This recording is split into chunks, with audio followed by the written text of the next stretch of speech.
Hello friends, मैं हूं doctor Satish और आपका स्वागत है मेरे चैनल फिल्मी फैसला में। तो अभी 3 दिन पहले एक ट्रेलर रिलीज हो चुका है कि भाई तेरा स्टार है। राघव जुएल मेन लीड एक्टर इसमें है। तो आप राघव जुएल को जानते हो कि इन्होंने आई गेस डांस इंडिया से इन्होंने as a slow motion dancer करके उन्होंने उन्होंने एज अ कंटेस्टेंट पार्टिसिपेट किया था उस शो में। मिथुन चक्रवर्ती उसके जो सुपर जज हुआ करते थे। तो उसमें स्लो मोशन को उन्होंने इस तरीके से इंट्रोड्यूस किया था कि भाई सब लोग उनके फैन बन गए। तो उनको एक टाइटल भी दिया गया था कॉकरोच करके। तो एलिमिनेट भी हो गए थे वो, पर पब्लिक डिमांड पे उनको एज अ ट्रम्प कार्ड करके मिथुन चक्रवर्ती ने वापस लाया भी था। तो ये बंदे ने डांस से सब लोगों का दिल जीत लिया था। उसके बाद फिर उन्होंने उनका जर्नी चलती रही। फिर वो डांस प्लस के सीजन 1, 2, 3, 4, 5 इसमें सब में वो होस्ट थे। तो आप शक्ति मोहन जो कोरियोग्राफर है वो जज भी हुआ करती थी धर्मेश के साथ, धर्मेश एलंडे के साथ।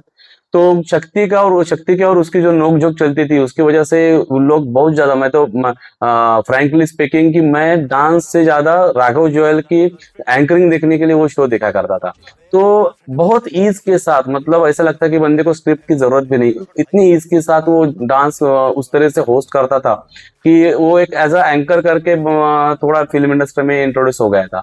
तो धीरे धीरे फिर रेमो डिसोजा ने, जो उस डांस प्लस के जो मेन ओनर है रेमो डिसोजा, उन्होंने ABCD 1 ABCD 2 ऐसे कुछ फिल्में निकाली थी, जिसमें बाद में एबीसीडी के फ्रेंचाइजी में वरुण धवन ने भी लीड किया था, श्रद्धा और वरुण धवन ने। तो उसमें भी उन्होंने रोल किया था राघव ने। पर तब तक ये सिर्फ एक डांसर करके और एंकर करके जाने जाते थे। हालांकि 2023 में जो फिल्म बनी कील, 2024 में वो रिलीज हुई थी। तो कील में उन्होंने जिस तरीके से एक्टिंग की, मतलब उनका निगेटिव रोल था बहुत अच्छा, थोड़ा थ्रिलर वायलेंस वाला रोल था।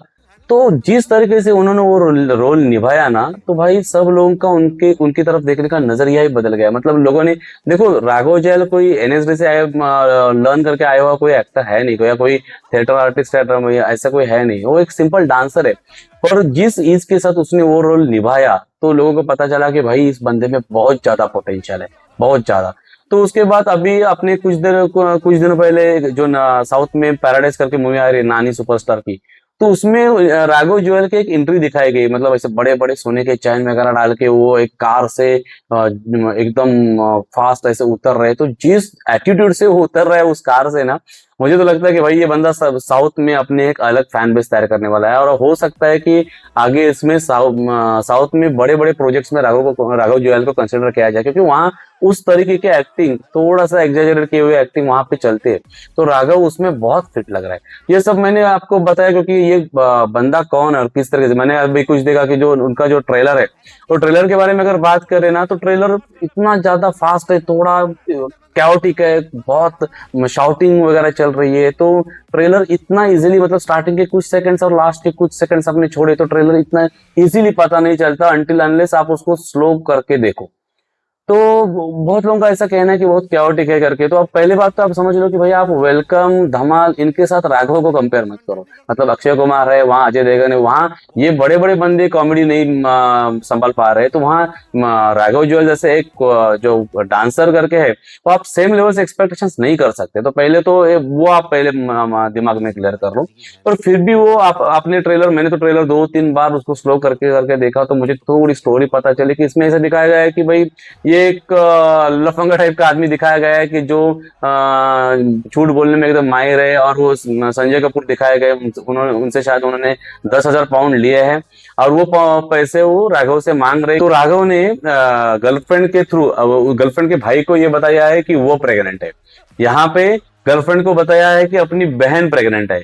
और फिर बहन का पति और यहाँ पे गर्लफ्रेंड का भाई, इन सबको मिला के वो पैसे जुटाने के ट्राई कर रहा है ताकि वो संजय कपूर को दे दे। बीच बीच में उन्होंने, उनका ऐसा रोल है कि शायद वो कुछ छोटे मोटे एक्टिंग करते हैं, रोल्स करते हैं। लास्ट में वो बोलते हैं कि रिसेंटली मैंने एक ऑडिशन दिया है कि किसी के भाई किसी की बहन इस मूवी में भाईजान का, मतलब सलमान खान के भाई का रोल मिला है। तो वो एक छोटे से एक्टर भी है। और फिर वो जिस तरीके से झूठ बोलते हैं, फिर फंसते जाते हैं, फिर पुलिस का झमेला, और फिर उसकी बहन, उसकी गर्लफ्रेंड, गर्लफ्रेंड का भाई, बहन का पति, ये सब मिलके जो कुछ ड्रामा बनता है वो ड्रामा आपको इसमें देखने को मिलेगा। तो एक दो सीन पे जैसे भी वो एक होटल में वो बहन से पैर वगैरह पकड़ के पैसे मांग रहा है और फिर वो निकल जाती है, और फिर वो जिस तरीके से एकदम से उठता है और I am all right, I am all right, I am fine ऐसे करके जिस तरीके से बात करता है, तो ये उसके एक्टिंग की चीज बताता है। मुझे अभी भी लगता है कि भाई इस बंदे में बहुत बहुत ज्यादा पोटेंशियल है, बहुत ज्यादा। अगर सही से यूटिलाइज किया जाए तो आप आने वाले इसमें ये राघव जुयाल एक एक अच्छा एक्टर करके दिख सकता है, क्योंकि सबको लगा था ये फनी कैरेक्टर है तो शायद ये कुछ कॉमेडी फिल्में कर ले या फिर डांस रिलेटेड फिल्म कर ले।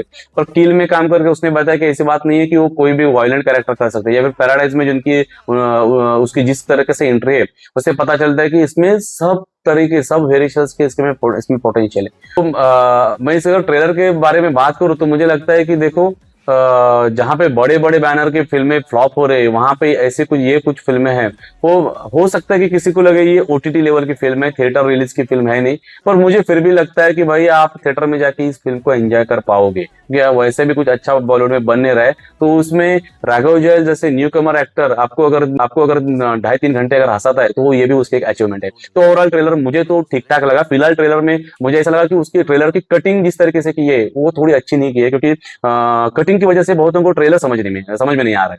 तो ये कटिंग का इशू हो सकता है, पर इसके बाद ये नहीं है कि फिल्म तो मुझे लगता है कि बढ़िया ही होगी। जब आप थिएटर में देखोगे तो आपको उतनी क्योटिक या फिर ऐसे लाउड नहीं लगेगी, सब अच्छा लगेगा ऐसा मुझे लगता है। तो ओवरऑल मुझे लगता है कि ट्रेलर बहुत अच्छा है। तो let's wait for the release, that's all, thank you.